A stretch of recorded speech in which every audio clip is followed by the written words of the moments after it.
ભરૂચના વિવિધ વોર્ડમાં સ્થાનિકોને મૂળભૂત સુવિધાઓ નહીં મળતા હોવાના આક્ષેપો સાથે આમ આદમી પાર્ટીએ પાલિકા ખાતે વિરોધ પ્રદર્શન યોજી સ્થાનિકો સાથે પ્રમુખની કેબિનની બહાર બેસી વિરોધ નોંધાવ્યો હતો અને વિકાસના કામો નહીં થાય તો 10 દિવસમાં આંદોલનની ચીમકી પણ ઉચ્ચારી હતી।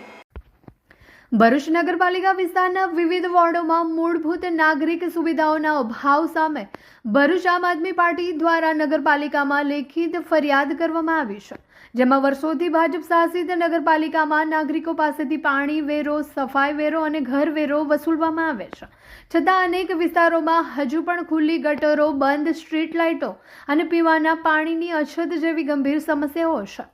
આ મામલે ભરૂચ જિલ્લા આમ આદમી પાર્ટીના પ્રમુખ પિયુષભાઈ પટેલની આગેવાનીમાં આગેવાનો અને કાર્યકરોએ ભરૂચ નગરપાલિકા કચેરી ખાતે પહોંચી પાલિકા પ્રમુખની કેબિન બહાર બેસી ભારે સૂત્રોચ્ચાર કરી કચેરી ગજવી હતી।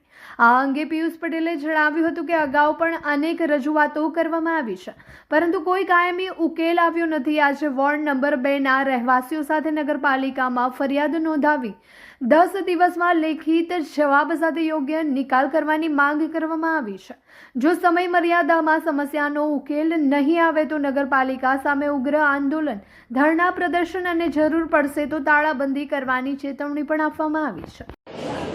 આજરોજ ભરૂચ નગરપાલિકા પ્રમુખશ્રીને અમે લોકો વોર્ડ નંબર 2ના સ્થાનિક લોકોની જે રજૂઆતો લઈને આવ્યા હતા, પરંતુ વાગ્યા છે 11:30 ઉપર, પણ હજી સુધી પ્રમુખશ્રીની કેબિન બંધ છે, એટલે અમે અત્યારે બહાર એમની રાહ જોઈને બેઠા છે।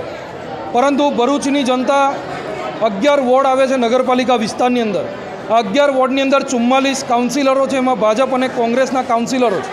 આ બંને કાઉન્સિલરો ખબર નહીં જનતાની સુવિધાઓ માટે શું કરી રહ્યા છે, પરંતુ જનતા ટેક્સ ભરવા તૈયાર છે, જનતા વેરો આપવા તૈયાર છે, છતાં પણ ગટરની સમસ્યા હોય, રોડની સમસ્યા હોય, મીઠા પાણીની સમસ્યા હોય, આ તમામ સમસ્યાઓથી જનતા આજે વલખા મારી રહી છે।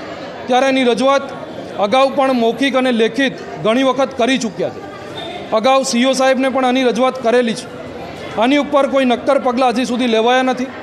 આગળ સ્થાનિક સ્વરાજના ઇલેક્શનો આવી રહ્યા છે, ત્યારે તમામ લોકો જે રીતે કૂવાની અંદરથી દેડકા બહાર નીકળે છે, એવી રીતે વોર્ડની અંદર વોટ માગવા માટે જ્યારે બહાર નીકળશે, ત્યારે એ લોકોને સુવિધાના નામે એ લોકોને મોટા મોટા વાયદા અને વચનો આપીને જશે।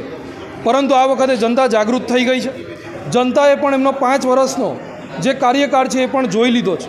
આ 5 વર્ષ દરમિયાન એમને કોઈપણ પ્રકારે સુવિધાઓ મળી નથી, અને આ સુવિધાઓને અભાવના કારણે આજે એ લોકોએ આમ આદમી પાર્ટીનો સંપર્ક કરી અને એ લોકો સાથે અહીંયા આવ્યા છે, વોર્ડ નંબર 2ના રહીશો સાથે।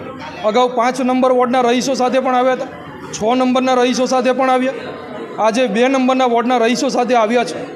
ત્યારે નગરપાલિકા જો આગામી 10 દિવસની અંદર આ તમામ વોર્ડની અંદર એમની પોતાની વિઝિટો મારી અને જો એનું કાયમી સોલ્યુશન નહીં લાવે તો 10 દિવસ પછી આમ આદમી પાર્ટી આ નગરપાલિકાને તાળાબંધી કરશે અને ઉગ્રથી ઉગ્ર આંદોલન કરશે। એમાં કોઈ નવાઈની વાત નથી।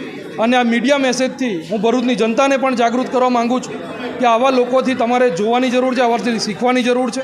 આવા લોકોને જ્યારે મત લેવા માટે આવે છે તો એ લોકોને મત ન આપી એ લોકો પાસે કામ કરાવવાની જરૂર છે। અસ્તુ ભારત માતા કી જય।